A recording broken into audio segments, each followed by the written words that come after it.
নমস্কার, দেখছেন কলকাতা টিভি। আপনাদের সঙ্গে আমি ইন্দ্রাণী। শুরু করছি সেরা 10। প্রথমেই যে খবরের দিকে নজর রাখবো, রবিবার রাতে গার্ডেন রিচে বহুতল ভেঙে বিপত্তি। সংলগ্ন ঝুপড়ির উপর ভেঙে পড়ে বহুতল। ঘটনায় মৃত 7, জখম বহু। মৃত জখমদের পরিবার পিছু আর্থিক সহায়তা ঘোষণা। ঘটনাস্থলে যান মুখ্যমন্ত্রী, মেয়র এবং দমকল মন্ত্রী। বেআইনি নির্মাণের অভিযোগে গ্রেফতার প্রমোটার মোহাম্মদ ওয়াসিম।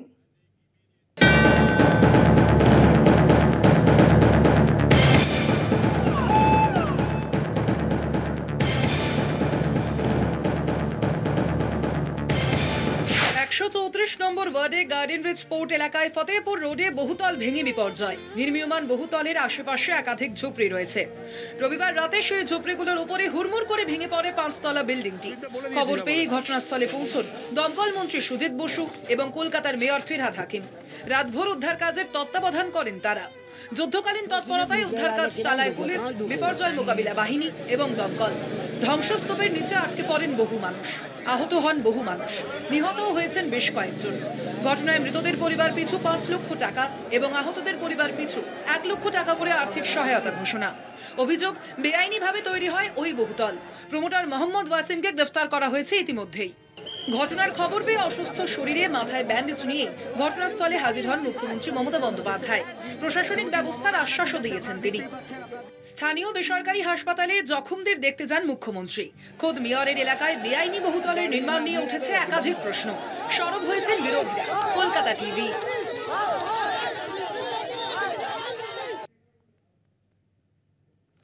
গার্ডেন রিচে বহুতল বিপর্যয়, বিরোধীদের কাজ করায় তৃণমূল। খোদ মেয়র ফিরহাদ হাকিমের এলাকায় কিভাবে অবৈধ নির্মাণ, সব জেনেও কি চুপ ছিল প্রশাসন? প্রশ্ন তুলে শাসক দলকে লাগাতার আক্রমণ বিরোধীদের। বাম আমল থেকেই দুর্নীতি চলছে দাবি মেয়রের। অবৈধ নির্মাণ বন্ধ করতে দ্রুত পদক্ষেপের আশ্বাস দিয়েছেন মুখ্যমন্ত্রী মমতা বন্দ্যোপাধ্যায়। গার্ডেন রিচে বহুতল ভেঙে পড়ার ঘটনায় রাজনৈতিক মহলে তুমুল চর্চা। বিরোধীদের লাগাতার নিশানায় রাজ্যের শাসক দল।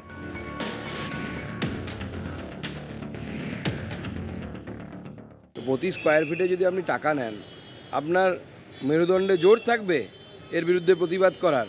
প্রত্যেক কাউন্সিলরকে স্কোয়ার ফিট কাউন্সিলর বলা হয়। এক একজন কাউন্সিলরের সম্পত্তি দেখলে মাথা খারাপ হয়ে যাবে। এই ইস্যুতে এক্স স্যান্ডেলে ফিরহাদ হাকিমকে তোপ দেখেছেন বিরোধী দলনেতা শুভেন্দু অধিকারী। সামাজিক মাধ্যমে তাঁর প্রশ্ন, গার্ডেন রিচ এলাকায় এরকম 800রও বেশি অবৈধ নির্মাণ রয়েছে। খোদ পুর ও নগরোন্নয়ন মন্ত্রী নিজের এলাকায় দিনের পর দিন বেআইনি কাজ হচ্ছে, অথচ তিনি এ বিষয়ে কিছুই জানেন না। এটা কি বিশ্বাসযোগ্য? পাশাপাশি 134 নম্বর ওয়ার্ডের কাউন্সিলর শামস ইকবালের গ্রেফতারির দাবি তুলেছেন তিনি। যদিও বেআইনিভাবে নির্মাণের বিষয়টি মেনে নিয়েছেন পুরমন্ত্রী ফিরহাদ হাকিম। সেগুলো ভেঙে পড়ছে, একটা বাড়ি না, এটা একটা হয়েছে। নিশ্চিতভাবে পৌরসভায় যেটা আমরা অফিসিয়ালি অ্যাকশন নেব এবং আইন অনুযায়ী যা যা ব্যবস্থা করা সেগুলো আমরা করব। কপালে ব্যান্ডেজ বেঁধেই ঘটনাস্থল পরিদর্শনে যান মুখ্যমন্ত্রী মমতা বন্দ্যোপাধ্যায়। হাসপাতালে দেখা করেন আহতদের সঙ্গেও। অবৈধ নির্মাণ রুখতে দ্রুত পদক্ষেপের আশ্বাস তৃণমূল নেত্রীর। গার্ডেন রিচের ঘটনা দুঃখজনক, এটা নিয়ে রাজনীতি করবেন না, বার্তা অভিষেকের।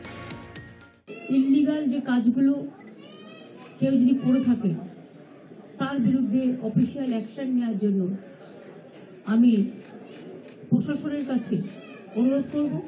এ নিয়ে আমি মনে করি রাজনীতি করা উচিত নয়। বিরোধী রাজনৈতিক দল যারা ইতিমধ্যেই অভাব অভিযোগের আঙুল তোলা শুরু করেছে, আমি তাদেরকে অনুরোধ করব যে রাজনীতিটা দুদিন পরে করলেও হবে। দ্রুত প্রমোটারকে গ্রেফতারের নির্দেশ দিয়েছিলেন ফিরহাদ হাকিম।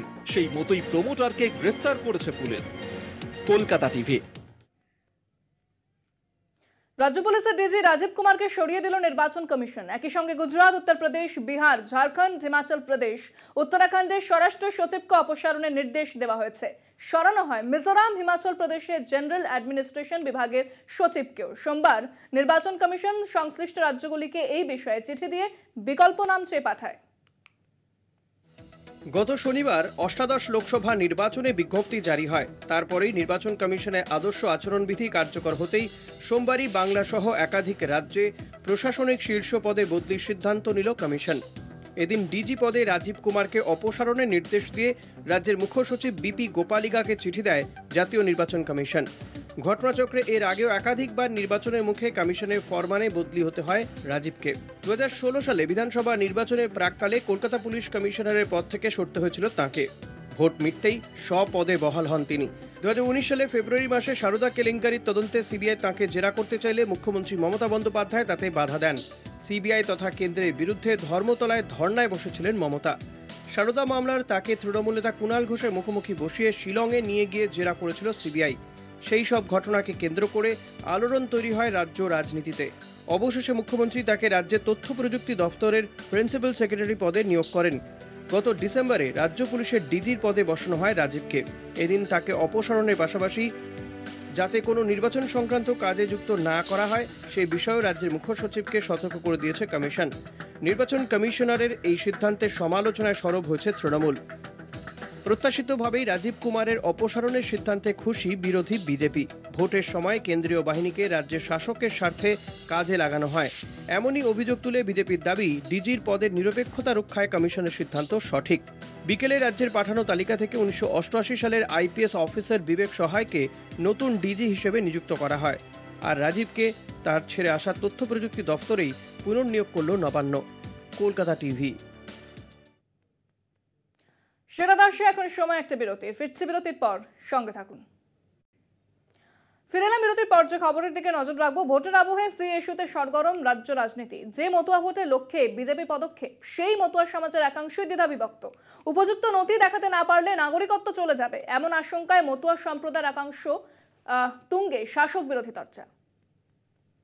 দেশজুড়ে সিএএ লাগু হওয়ার পর ঠিক এভাবেই কেন্দ্রের বিরুদ্ধে সুর চড়ান মমতা বন্দ্যোপাধ্যায়। যে মতুয়া ভোটের লক্ষ্যে বিজেপির পদক্ষেপ, সেই মতুয়া সমাজের একাংশই দ্বিধাবিভক্ত। উপযুক্ত প্রমাণ বা নথি দেখাতে না পারলে নাগরিকত্ব চলে যাবে, এমন আশঙ্কায় মতুয়া সম্প্রদায়ের একাংশ। এই আবহে ঠাকুরনগর ঠাকুরবাড়িতে যখন বিজেপি পরিচালিত মতুয়া মহাসংঘের নির্দেশে সিএএ আইনে আবেদনের জন্য মতুয়ারা কাজ করছেন, তখন তৃণমূল পরিচালিত মতুয়া মহাসংঘের সংঘাধিপতি মমতা বালা ঠাকুর বিষয়টিকে সম্পূর্ণ ভাওতা বলে কটাক্ষ করেছেন। মানুষের বাড়ি বাড়ি গিয়ে সিএএ নিয়ে বোঝাবেন জানিয়েছেন তৃণমূল সাংসদ। ভোটের খেলা সিএএ, অভিযোগ মমতা বালা ঠাকুরের। চুপ করে বসে নেই বিজেপিও। বনগা আসন ধরে রাখতে মরিয়া শান্তনু ঠাকুর। ফের সিএএ এর পক্ষে সওয়াল। মতুয়া কার্ড করানোর জন্য টাকা নেওয়ারও অভিযোগ মমতা বালা ঠাকুরের। তার প্রশ্ন, খোদ বিজেপি সাংসদই সিএএ এর জন্য ফর্ম পূরণ করেননি কেন? প্রসঙ্গত, মমতা বন্দ্যোপাধ্যায় সিএএ নিয়ে মন্তব্যের বিরুদ্ধে বাগদা থানায় 16 মার্চ অভিযোগ দায়ের করেন মতুয়া সম্প্রদায়ের গোপাল গয়ালি নামে এক ব্যক্তি। সেই খবর নিজের ইউটিউব চ্যানেলে প্রচার করার অভিযোগে সাংবাদিক শুদ্ধশীল ঘোষের বিরুদ্ধে 17 মার্চ নতুন এফআইআর হয় বাগদা থানায়। ওই দিনই পুলিশ তাকে নোটিশ পাঠিয়ে তলব করে। সেই এফআইআর খারিজের আবেদন বিচারপতি জয় সেনগুপ্তর এজলাসে। বুধবার শুনানির সম্ভাবনা। বনগা থেকে দেবাশিস মণ্ডলের রিপোর্ট, কলকাতা টিভি। যে মতুয়া ভোটের লক্ষ্যে বিজেপির পদক্ষেপ, সেই মতুয়া সমাজের একাংশই দ্বিধা বিভক্ত। উপযুক্ত প্রমাণ বা নথি দেখাতে না পারলে নাগরিকত্ব চলে যাবে, এমন আশঙ্কায় মতুয়া সম্প্রদায়ের একাংশ। আসছি মতুয়া কার্ড পরিবারে সিএতে একটু সুবিধা এই কারণে করতেছি। মানে সিএর জন্য কি ফর্ম ফিল করবেন? হ্যাঁ, করবেন। তাহলে আবার এটা করছেন কেন? ওটা করলে তো এটা তো একটা মতুয়া কার্ড, সিআর এটা তো এক জিনিস না, এটা তো মতুয়া কার্ড। সিআরটা নাগরিকত্ব, এটা বিশাল ব্যাপার। আমাদের তো সব আছে, আমাদের ভোটার কার্ড আছে, আধার কার্ড আছে, র্যান কার্ড আছে, প্যান কার্ড আছে, বাড়ি আছে, ছেলে মেয়ে স্টাইপেন্ড পায়। ওর 50-এর উপরে আগে আমরা ভোট দিয়ে যাচ্ছি। আমার 69 বছর বয়স, কাছে ভোট কবে থেকে দিচ্ছি। হ্যাঁ, আবেদনের কোনো প্রশ্নই আসে না আমাদের। আমরা তো নাগরিক। নাগরিক যদি না হতাম তাহলে তো আবেদন করতাম। আমরা তো নাগরিক, আমাদের সব আছে। আমরা মতুয়া সম্প্রদায়ের লোক, আমাদের সব আছে। সাংসদের পর এবার বিধায়ক। জলপাইগুড়িতে ক্ষোভের মুখে বিজেপি বিধায়ক। ক্ষমতায় আসার পর দেখা মেলেনি জনপ্রতিনিধিদের। নানান সমস্যায় জর্জরিত স্থানীয় বাসিন্দাদের সমস্যা সমাধানে একবারও মুখ তুলে চাননি সাংসদ থেকে বিধায়ক। কাঠগড়ায় বিজেপি প্রার্থী থেকে বিধায়ক। জয়ন্ত রায়ের পর এবার বিজেপি বিধায়ক শিখা চট্টোপাধ্যায়কে ঘিরে বিক্ষোভ দেখালো তৃণমূল। শিলিগুড়ির 40 নম্বর ওয়ার্ডের দুর্গানগরে অগ্নিকাণ্ডে ক্ষতিগ্রস্তদের সঙ্গে সোমবার দেখা করতে যান ডাবগ্রাম ফুলবাড়ির বিজেপি বিধায়ক শিখা চট্টোপাধ্যায়। সেখানেই তৃণমূল কর্মীরা তাকে ঘিরে ধরেন। বিধায়ককে ঘিরে একাধিক অভিযোগ করার পাশাপাশি তাদের পুনর্বাসন দেওয়ার দাবি জানান স্থানীয় বাসিন্দারা। পুনর্বাসন এবং উন্নয়ন নিয়ে পাল্টা তৃণমূলকে বিঁধেছেন বিধায়ক। গত রবিবার ওই এলাকা পরিদর্শনে গিয়েছিলেন বিজেপি সাংসদ জয়ন্ত রায়। সেখানে গিয়ে তিনিও একইভাবে তৃণমূলের ক্ষোভের মুখে পড়েন। স্থানীয় কাউন্সিলর মুন্না প্রসাদের নেতৃত্বে তাকে ঘিরে বিক্ষোভ দেখানো হয়। জয়ন্তকে নিয়ে এক্স হ্যান্ডেলে কটাক্ষ করে তৃণমূল। লোকসভা ভোটের বাদ্যি বেজে গেছে, ভোট ঘোষণাও হয়ে গেছে, তুঙ্গে প্রচার। এই পরিস্থিতিতে জেতা আসন জলপাইগুড়িতেই চাপে বিজেপি। কৌস্তভ ভৌমিক ও রীনা কুমারের রিপোর্ট, কলকাতা টিভি। সময় আরো একটি বিরতির, সঙ্গে থাকুন। তৃণমূল প্রার্থী মুকুটমণি অধিকারের বিরুদ্ধে মানহানি মামলা করেন বিজেপি প্রার্থী জগন্নাথ সরকার। সোমবার রানাঘাটে আদালতের অতিরিক্ত মুখ্য বিচারপতি রেজুলার দ্বারস্থ হন জগন্নাথ। ভোটের মুখে টিকিট না পেয়ে দলবদল করেন বিজেপি বিধায়ক মুকুটমণি অধিকারী। এরপরই টিকিট পেয়ে তৃণমূলের হয়ে প্রার্থী হন তিনি। অন্যদিকে রানাঘাট থেকে বিজেপির হয়ে ফের একবার প্রার্থী হয়েছেন জগন্নাথ সরকার। সেই ঘোষণার পর থেকেই শুরু হয়েছে একের পর এক বিতর্ক। 4 কোটি দিয়ে প্রার্থী জগন্নাথ পোস্টার ঘিরে শুরু হয় বিতর্ক। এরই মধ্যে জগন্নাথ সরকারের বিরুদ্ধে টাকা নিয়ে চাকরি দেওয়ার অভিযোগ তুলেছেন তৃণমূল প্রার্থী মুকুটমণি অধিকারী। সেই অভিযোগের ভিত্তিতে রানাঘাটের আদালতের দ্বারস্থ হন জগন্নাথ। এই রকম সময়ে আমার সম্মান হানিজনক কথাবার্তা, যেটা আইন বিরুদ্ধ, তাই তার বিরুদ্ধে আমি আদালতে আজকে বিচারকের কাছে আমি বিচারের জন্য আবেদন। জগন্নাথের করা মামলার প্রেক্ষিতে মুকুটমণিকে প্রশ্ন করা হলে তিনি তৃণমূল প্রার্থী বলেন, জগন্নাথ ভয় পেয়েছেন। হাটে বাজারে, চায়ের দোকানে, প্রত্যেক গলিতে গলিতে কান পাতলে একই কথা শোনা যায়। তাই ওনাকে 17 লক্ষ রানাঘাট লোকসভার ভোটারদের বিরুদ্ধে এফআইআর করতে হবে। তাহলে আজ উনি যেভাবে অধ্যত্ব প্রকাশ করেছেন তা অত্যন্ত নিন্দনীয় এবং আশা করি ভোটাররা তার জবাব দেবেন। রানাঘাট থেকে পিন্টু বণিকের রিপোর্ট, কলকাতা টিভি। ফের তৃণমূলকে হুঁশিয়ারি পদ্ম বিধায়কের। ভোটের পরেই তৃণমূলের ট্রিটমেন্ট শুরু হবে। তৃণমূলকে হুঁশিয়ারি ওন্দার বিজেপি বিধায়ক অমরনাথ শাখার। বিজেপি নেতাদের এটাই সংস্কৃতি, পাল্টা কটাক্ষ তৃণমূল প্রার্থী সুজাতা মণ্ডলের। তৃণমূলের পুরো টিমটা সব জেলে ঢুকে যাবে, কেউ বাইরে থাকবে না। বংশে বাকি দিবার তৃণমূলের কেউ থাকবে না। আমরা কিন্তু ছেড়ে দেবো না। 2024 লোকসভার পরে, রেজাল্টের পরে আমরা শুরু করব তৃণমূলের ট্রিটমেন্ট। ঠিক এভাবে শাসক দলকে হুঁশিয়ারি দিলেন ওন্দার বিজেপি বিধায়ক অমরনাথ শাখা। লোকসভা ভোটে দিনক্ষণ ঘোষণা হয়ে গিয়েছে। ভোটযুদ্ধে সব রাজনৈতিক দলই পারস্পরিক আক্রমণে সোচ্চার। ক্ষমতা দখলের লড়াইয়ে শাসক বিরোধী কাজিয়া তুঙ্গে। এবার ভোটে জিতে তৃণমূলকে ট্রিটমেন্টের হুঁশিয়ারি দিলেন ওন্দার বিজেপি বিধায়ক অমরনাথ শাখা। বাঁকুড়ার ওন্দার শানবাঁধার তমালতলায় দলীয় পথসভায় এমনই হুঁশিয়ারি শোনা গেল বিজেপি বিধায়কের গলায়। বিজেপি প্রার্থী সৌমিত্র খায়ের উপস্থিতিতে প্রকাশ্যে এমন হুঁশিয়ারি দেন তিনি।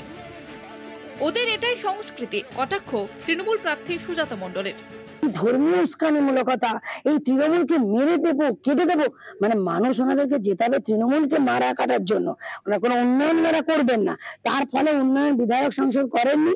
এখন ভোট চলে এসছে, পায়ের তলে জমি হারিয়ে গেছে, মানুষ ওনাদের থেকে মুখ ফিরিয়ে নিচ্ছে। যেখানে দেখছি বিষ্ণুপুরে বিজেপি প্রার্থী যাচ্ছেন বা ওনার হয়ে যারা ভোট প্রচারে যাচ্ছেন, ওনার এমএলএ বলুন, ওনাদের যা নেতৃত্ব বলুন, 5টা লোকও দেখা যাচ্ছে না। নির্বাচনের আগে তপ্ত হচ্ছে লাল মাটির জেলা। বাঁকুড়ায় শেষ হাসি কে হাসবে তার অপেক্ষায় বাঁকুড়াবাসী। বাঁকুড়া থেকে সৌরভ গঙ্গোপাধ্যায়ের রিপোর্ট, কলকাতা টিভি। নির্বাচনী বন্ডের ইউনিক নাম্বার সহ যাবতীয় তথ্য নির্বাচন কমিশনকে জমা দিতে স্টেট ব্যাংক অফ ইন্ডিয়াকে নির্দেশ দিল সুপ্রিম কোর্ট। ওই নথি জমা দেওয়ার নির্দেশ আগামী বৃহস্পতিবারের মধ্যে। জমা দেওয়ার বিষয়টি ব্যাংক কর্তৃপক্ষকে হলফনামা দিয়ে সর্বোচ্চ আদালতে জানাতে হবে। ফলে কোন সংস্থা কত পরিমাণ অর্থ কোন রাজনৈতিক দলের তহবিলে বন্ড মারফত দিয়েছে তা স্পষ্ট হবে। নির্বাচনী বন্ড অসাংবিধানিক। প্রধান বিচারপতি DY চন্দ্রচূড়ের নেতৃত্বাধীন সুপ্রিম কোর্টের সাংবিধানিক বেঞ্চ এই রায় দেওয়ার সঙ্গে সঙ্গে বন্ড সংক্রান্ত যাবতীয় তথ্য যা এতকাল গোপন রাখা ছিল তা স্টেট ব্যাংক অফ ইন্ডিয়াকে নির্বাচন কমিশনের হাতে তুলে দিতে নির্দেশ জারি করেছিল। ব্যাংক পূর্ণাঙ্গ নথি কমিশনে জমা দিতে সময় চাইলে সুপ্রিম কোর্ট তা দিতে অস্বীকার করে।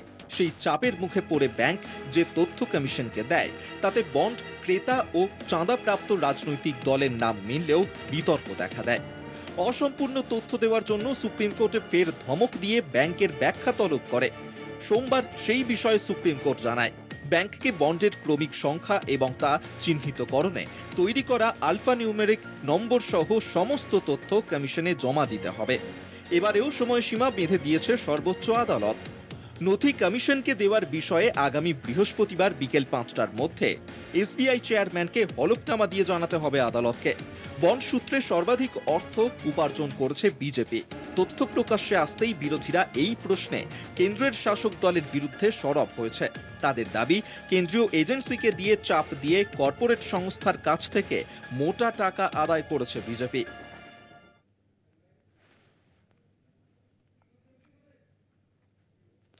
সেরা দাস এখন এই পর্যন্তই। দেখছেন কলকাতা টিভি, রাত ৩, ৭ দিন।